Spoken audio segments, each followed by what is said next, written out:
President, 2.5 weeks ago, Democrats and Republicans, House, Senate, and the White House agreed to reopen the government for 3 weeks to be able to continue negotiations on border security.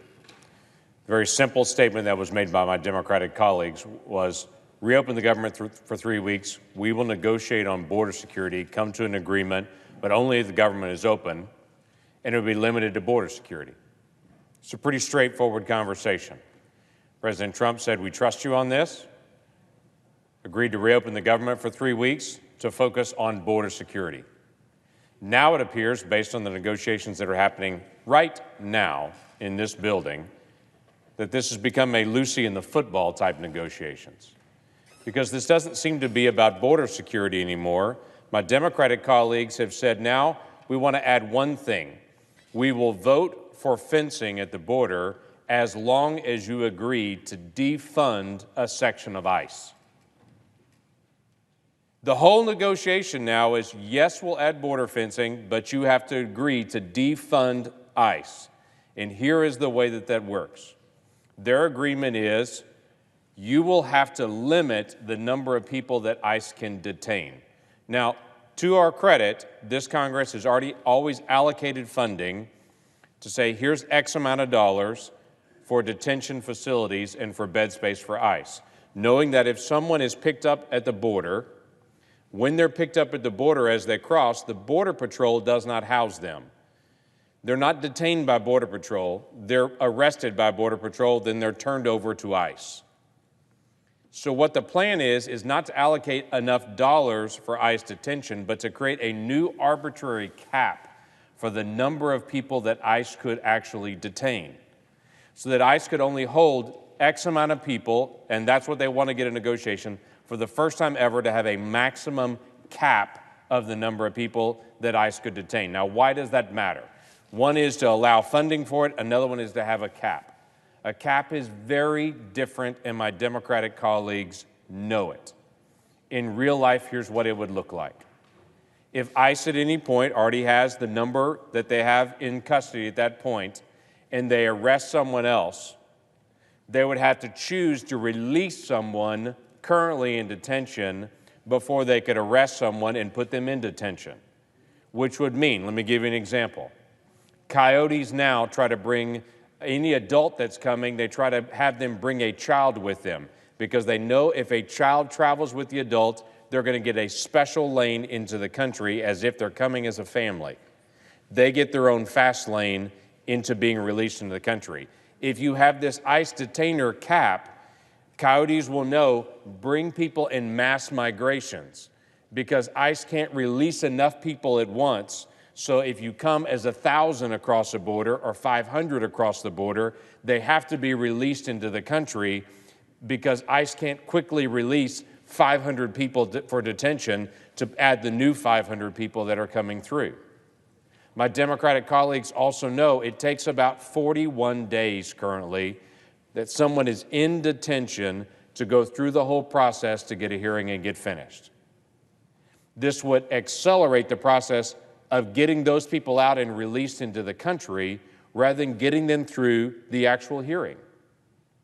Now, the better solution on this is add judges and actually get people to go through the process and get due process faster instead of releasing people into the country. Once someone crosses our border illegally and they're released into the country, the vast majority of those individuals never get deported because they either don't show up for the hearing at all, or when they do show up for the hearing and they're told, no, you can't legally stay, they disappear. This cap negotiation that's going on right now is exactly the wrong direction to go. It's not about border security. It's about releasing people into the country. Several years ago, there was a young lady named Sarah Root. She was in Iowa. It was graduation night from college, and she was hit by a drunk driver and killed. Sarah Root's loss drew the nation's attention for a moment to the issue of not only drunk driving, but illegal immigration. Because the person that hit Sarah was illegally present in the country and had a blood alcohol level 3 times above the legal limit. Local law enforcement, at that time under the Obama administration, asked ICE to detain them.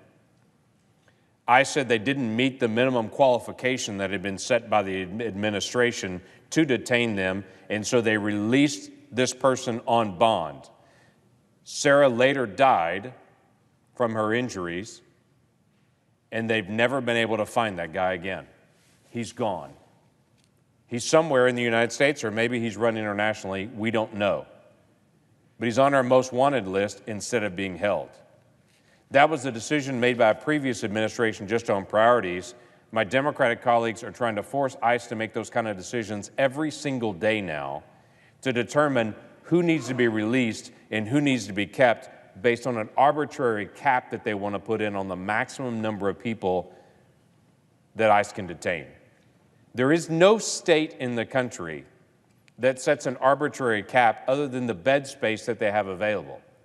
But this conversation is, we have enough bed space to hold someone, but you can't use that bed space because we want to limit the number of people that ICE can detain. This is the current debate on border security. It's not about border security anymore. It's not about fencing anymore.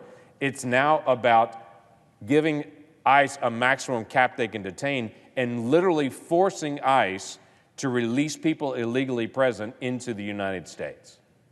That's not border security. That's the opposite of border security, and we should not go for a deal that puts a cap on ICE that's an arbitrary number.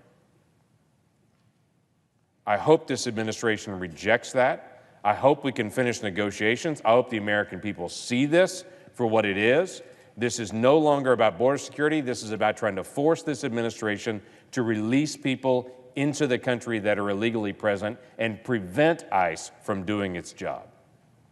Enough is enough on this. Let's allow the ICE folks to be able to do their job.